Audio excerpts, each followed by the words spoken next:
Mirë, do të rikthehemi këtu në studio, do të vazhdojmë të flasim për sportin. Më është bashkuar Isa Halili, gazetar i Radio Televizionit Shqiptar në sektorin e sportit. Edhe për të marrë një koment tani të shpejt për lojrat olimpike, po sigurisht dhe për Kupën e Shqipërisë, i cili gjithashtu ekskluzivitet e Radio Televizionit Shqiptar, 2 ndeshje u zhvilluan atje, 2 ndeshje pritet luhen sot. Faleminderit Spari për ftesën dhe më lejo të them që jam ndjer krenar, por edhe shumë i surprizuar në fakt për jetës vërtetës, teksa po vija këtu në rrugët e Tiranës, gjithandej në për lokale dhe biznese kishte vetëm në ekranin e Radio Televizionit Shqiptar, çka për të kuptuar edhe gjithçka ju po bëni me profesionalizëm në këtë emision që është tani i gjithë shqiptarëve. Faleminderit. Në fakt, një olimpiadë dimërore në Milano Cortina, e cila për mua e tha edhe Lerti përpara, i ka kaluar pritshmëritë, për nga performanca, shifrat dhe rezultatet që ka arritur. Në shikueshmëri po e po. I gjithë stafi Radio Televizionit Shqiptar, kryesisht me departamentin e sportin, janë munduar të jenë 24 për të sjellë përpara publikut gjithçka ka emocionet e kësaj, unë do ta quaja ngjarje tetë fantastike. Kur nuk kishte parë ndonjëherë në historikun e olimpiadave dimërore këtë lloj performance organizimi siç ka pasur në këtë olimpiadë, jo vetëm kaq, por si për të organizuar mjaft mirë të gjithë tablon, ka patur rezultate po kaq fantastike. Duket në sigur janë lojrat olimpike verore, jo dimërore. Këto janë lojrat olimpike më të jashtëzakonshme dimërore që është parë ndonjëherë dhe në të njëjtën lartësi më besoni kanë qenë kolegët dhe gjithë ata që punojnë duke filluar nga montazhierët, gazetarët e webit, gazetarët e të gjithë tjerët, komentatorët dhe gjithçka është prodhuar dhe do të vazhdojë të prodhohet sepse tashmë jemi vetëm në mezin e rrugës, sepse ka pafund emocione të tjera, çdo ditë që kalon emocionet shtohen dhe teksa shikojmë edhe opinionet e gjithë atyre që na ndjekin në rrjetet sociale për në gjithçka që prodhon kjo ngjarje kaq fantastike, bëhemi krenar dhe na motivojmë më tepër për të dhënë maksimumin. Absolutisht. Ndërkohë paralelisht vazhdojnë dhe sportet e tjera, nuk është se ndalen me lojrat olimpike. Dhe një nga kompeticionet më të rëndësishme është për nga objektivat i dyti besoj më rëndësishme për çdo klub shqiptar është Kupa e Shqipërisë, e cila është në fazë të nxehtë quajmë ne gjithmonë kur vjen puna tek këto ndeshje. Faza me eliminim direkt është gjithmonë me eliminim direkt. Çfarë ndodhi dje? Cilat ishin ndeshjet që u luajtën, rezultatet? U luajtën 2 takimet e para të çerek finale, aty ku Vllaznia mposhti minimalisht 1-0 na dush Muçaj skuadrën e Bylisit, një ndeshje që pati pafund polemika në fakt për shkak të arbitrimit të Dishanit, ku fillimisht ishin Mallakastriotët që pretenduan për një penallti, po pamjet e sistemit VAR i dhanë drejt në këtë rast gjyqtarja kur doi penalltin në favor të skuadrës së Eliosës me Sanagon që rrëzuan zonë, por vija pastaj e VAR-it bëri që të u anullonte. Mëtej fiton një penallti skuadra e Vllaznisë me Charles Bismarck, pati shumë kontestime nga skuadra vendase, por që tek pika i bardhë nuk gaboi njësi Kastrati që po zhvillon një sezon të jashtëzakonshëm me Shkodranët, duke dhënë e përsing kësaj skuadre dhe mëtej në pjesën e dytë për te intensitetit lojës, agresivitetit, skuadra e Vllaznisë vazhdon të ruaj qëndrueshmërinë e saj, më duhet ju them, është duke kaluar një periudhë të jashtëzakonshme, pasi në 2026 jo vetëm ka vetëm fitore, 2 në kupë, 4 në kampionat, por nuk ka psuar ende. Pra tregon një mbrojtje të konsoliduar, një mesfush po kaq intensive që punon në dyja fazat e lojës dhe një sulm që është perfekt. Çka tregon që Vllaznia tashmë pas 25 vitesh është gati për të bërë atë hapin e madh, pse jo, të fitoj Kupën e Shqipërisë që e ka bërë fakt edhe sezonin më parë, por të rikthehet tek titulli kampion dhe aty në atë skuadër drejton Edi Martini që ka diu ta fitojë atë dhe ka një zëvendës si Vjoresin Sinani, golashënuesi më i mirë i historisë së shkodranëve, por jo vetëm kaq, një nga lojtarët më të fantastikë që ai njohur ambicien superior. Unë imagjinoj do se çfarë do ndodhte në Shkodër nëse fitohet edhe Kupa edhe kampionati. Megjithatë, t'ia lëm kohës. Patjetër. Çfarë do të thoje? Por duhet thojë diçka tjetër që jo vetëm Vllaznia dhe Bylisi luajtën fushën lojës për dhuar emocione. Një ndeshje tjetër ishte ajo mes Teutës dhe Ignatias. Një Ignatia që si për ironi të fatit fituan Rogozhinasit, por deri para këtij sezoni, Ignatia nuk kishte fituar kurrë në historinë e saj në Niko Dovana. Tashmë fiton 2 herë në kampionat dhe kupë. Kurrë. Jo vetëm kaq, por një fitore që kishte mbërritur, kishte fituar ai PDB në Elbasan Arena 1-2 në sezonin 2021-2022. Dhe tashmë në këtë sezon për Durrësin Niko Dovana ka qenë konsideruar gjithmonë macja e zezë Dursakët për Ignatian, ndërkohë këtë sezon Ignati ka marrë dorën ekipit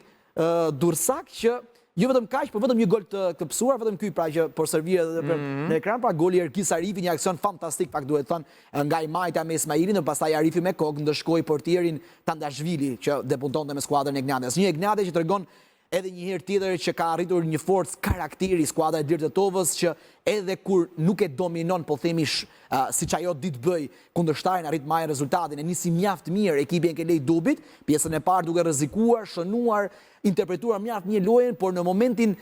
ndoshta një pakudesi në vendosje, njësi Fangaj peshkon mjaft mirë në zonë Adjesa, lojtarin që ka firmosur për Ignatian në këtë merkato janari, dhe ky i fundit i vetëm ballë Getian Selmanit e pati pothuaj të lehtë për të dërguar topin në fundin e rrjetës. Në pjesën e dytë Shumë që pas ka humbur edhe shumë raste skuadrat e Udës pati një rast me Ronin, në fakti sa po futën në fushën lojës, Kamerunasi që i vetëm bar Tandjashvilit me këtë fundit si për të treguar që pse është pjesë e Ignatias, dhe njësi Mario Dajsenani që ndronte në stol për të bërë atë rotacionin që her pas here e bën mjaft mirë tekniku e Dirë të Tova, tregoi një ndeshje, një deputim ëndrash për 22 vjeçarin, ndërkohë mos harroni, po flasim për një futbollist që ka një vlerë të konsiderueshme në tregun e transferimeve dhe jo vetëm të kaq, por ai është pjesë e ekipit të 21 vjeçarëve të skuadrës të një nga skuadrat që po bën mirë në fakt tek grup moshat, pra siç është Gjeorgjia dhe Ignatia, aty kur gjithë nuk e prisnin, vjen një goditje që do donte edhe devijimin e një si jashtë që po bën një sezon të mirë personal me ekipin Durrësak dhe fiton Ignatia 1-2 si për të hedhur një hap të rëndësishëm por jo të sigurt. Sepse është vetëm akti i parë. Janë dhe ndeshjet e kthimit që do të luhen në datët e parë të muajit mars, ndërkohë që kupa vazhdon sot dhe interesant është fakti që kemi një derbi që përsëritet pas kampionatit. Tirana Dinamo e para. Një Tirana Dinamo me dy skuadra që tashmë kupa është më shumë se një trofe. Duke parë renditjen, Tirana në fakt, për hir të vërtetës në 2026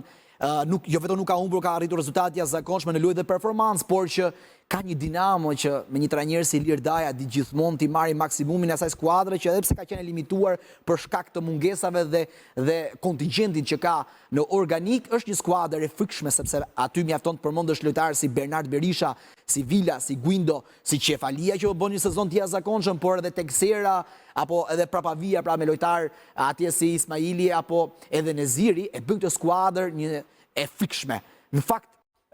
sot në orën 13:30 ndishja që do të transmetohet ekskluzivisht drejt për drejt në kanalin Redo Sport, do të jetë jo vetëm derbi sepse po luajnë dy skuadra të më të titulluar, do ta theksojmë edhe një herë këtë të futbollit shqiptar, pra Tirana rekordmenja me Vllaznin që është 18 herë kampione dhe 15 herë fituese e Kupës së Shqipërisë, por që për te shifrave është një ndeshje, e theksova edhe pak më parë, tjetër e rëndësishme sepse dy skuadrat e shikojnë kupën, fitimin e saj, që ata pretendojnë shumë, si arritje më e thjeshtë për shkuar në Kupat e Europës, duke parë rivalitetin. Në fakt, Dinamo është pjesë e Final Fourit, pra që ja mundson një vend në Kupat e Europës. Mbas është synim më i madh që kanë skuadrat veç se për ta pasur vitrin trofeun. Edhe këtë gjë e kishte edhe Teuta, pra pandej u befasuan shumë dhe jo vetëm nga rezultati, se të mundi Ignatia është thjesht. Atje ndeshja është e hapur sepse 2-1 është një rezultat që nuk tregon asgjë. Kur mendon që ndeshja e dytë do të luhet në Rogozhin, pra faktori fushë dhe fakti që luam një skuadër si Ignatia që mos harrojmë, në 3 sezonet e fundit ka shkuar deri në fund Kupës së Shqipërisë, 2 herë fituese dhe një herë që mundi sezonin të shkuar, është bërë eksperte. Dhe jo vetëm kaq, por më duhet ju them që në 3 vitet e fundit Ignatia kishte humbur vetëm një takim, atë të gjysmëfinales kundër Partizanit. Dhe shkurtimisht jemi në minutat e fundit Elbasani Partizani, meqense përmendet demat, është një ndeshje që sigurisht Tigrat kundër demave. Tigrat kundër demave, tamam. Po është një ndeshje që është e vështirë pak për tu parashikuar mendoj. Patjetër. Mjafton dhe të shikosh edhe ecurinë që ka pasur dy skuadra. Në fakt, në Elbasan Arena niset favorite ekipi Ivan Gozdenovic, Elbasani, por Orton Kornaja me Partizanin e tij ka dritur të trajtojë dhe të befasojë këdo. Dhe mjafton të kujtohesh dhe të bëjmë një retrospektive të vogël për të kuptuar që ndeshja e fundit mes së dyja skuadrave në arenën e demave, sa i takon kampionatit, përfundoi me shifra 2-2, ku i pati gjitha, penaltit humbur, penaltit të fituar, kartona të kuq, raste pafund, gola spektakolar dhe në fund atë gjitha që fituan ishin vetëm tifozët. Uroj dhe shpresoj të jetë tillë sërish dhe sot, për te i rezultatit, do të jetë një ndeshje që do të luhet me detajet, me dy trajnerë që në fakt pëlqejnë ato futbollin ultra ofensiv, të ushtrojnë presion lart dhe pastaj nëpërmjet gabimeve të kundërshtarit të dalin lojën e tyre. Sigurisht do të jetë më i rezervuar gjykimin tim skuadra e Partizanit për të luajtur fatat e saj në takimin e dytë kthimit, pra që do ta luajnë në Arenë deri pas 2 javësh, ndërkohë që për Elbasanin, siç ka treguar Elbasani të bëjë më mirë, është i frikshëm sepse Elbasani edhe kur nuk luan,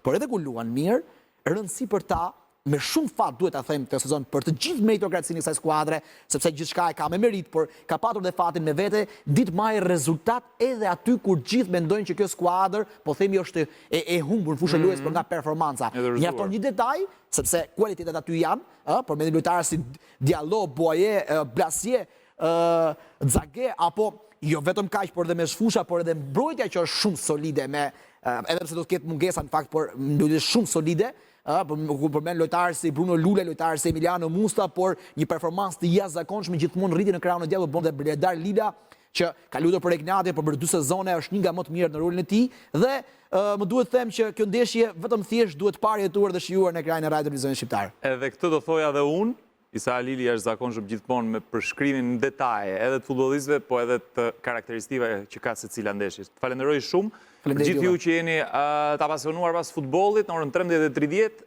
derbi Tirana Dinamo, kemi dhe Elbasani Partizanin 16:30,